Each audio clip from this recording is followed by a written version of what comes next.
to challenge your worldview. Who decides what is up and down in the world?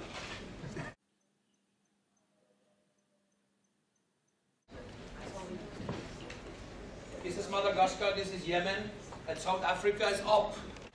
But you could not publish it in the school books because they challenged the existing worldview that North has to be up and South has to be down. But what is up and down on a ball? What about this map? How do you like that?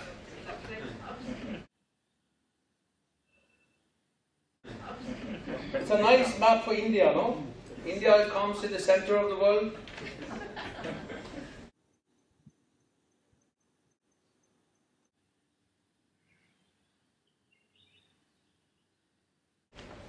The Hereford Mappa Mundi, about 1300 AD.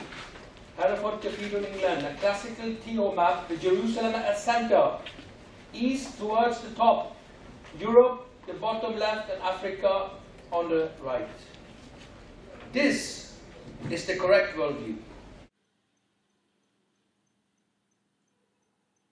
Jerusalem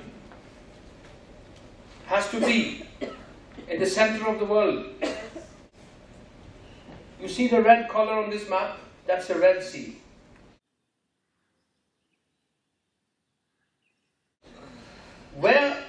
Which direction will the Jews go when they were going up in the world? They will go up and into the Indian Ocean. The Indian Ocean is up in the world on the map that places Jerusalem as the center of the world.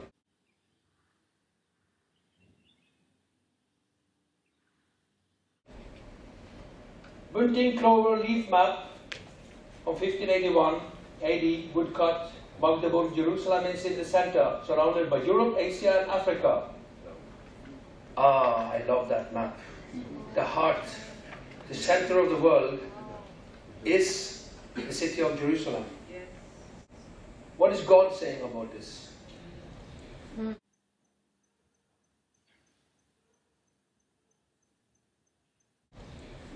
Ezekiel 5:5. This is what the sovereign Lord says. This is Jerusalem, which I have set in the center of the nations, with countries all around her. This is the truth. Yes.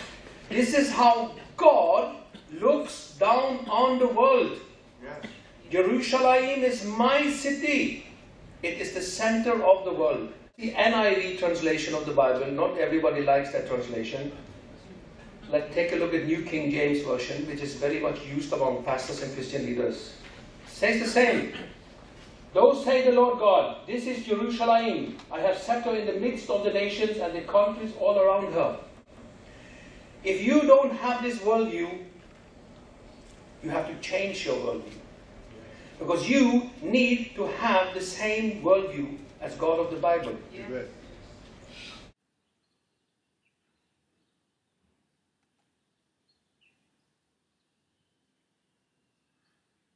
Now this is the globe. And again I have placed Jerusalem in the center of the world. Isn't this a nice map for India? What is up in the world? India is up in the world. As Indians, don't feel that you are down. That's something that the Europeans told you. Europe is up and India is down. Take the Jerusalem worldview and look at the maps that ancient Jews were using.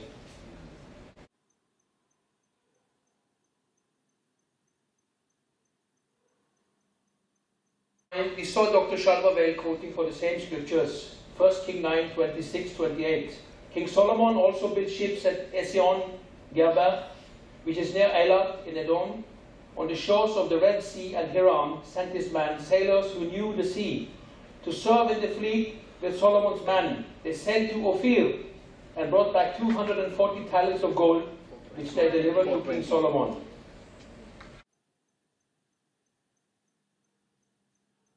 First King 10:22. For the king had at sea a navy of Tarshish, which the navy of Hiram.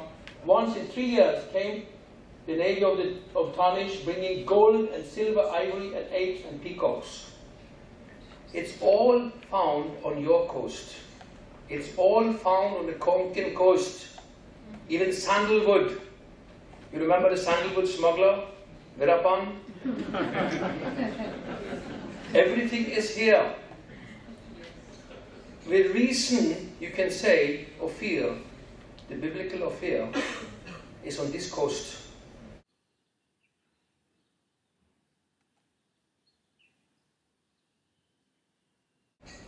Known places of the Bible. Zion, the center of the world. I shall dwell in Zion. Jerusalem is my city. The Jewish people are my people. Egypt, Cush, Babylon, Gog, Persia. But look how nice it is to say, I'm living up in the world. I'm living where the Jews had to sail up in the world, to trade with gold, with silver, to find peacocks, your national bird. Solomon went down on this coast with his best ships, with his best sailors, to bring the best things that you have with him home to build the first temple of Jerusalem. Amazing. How beautiful. Up in the world you find Ophir.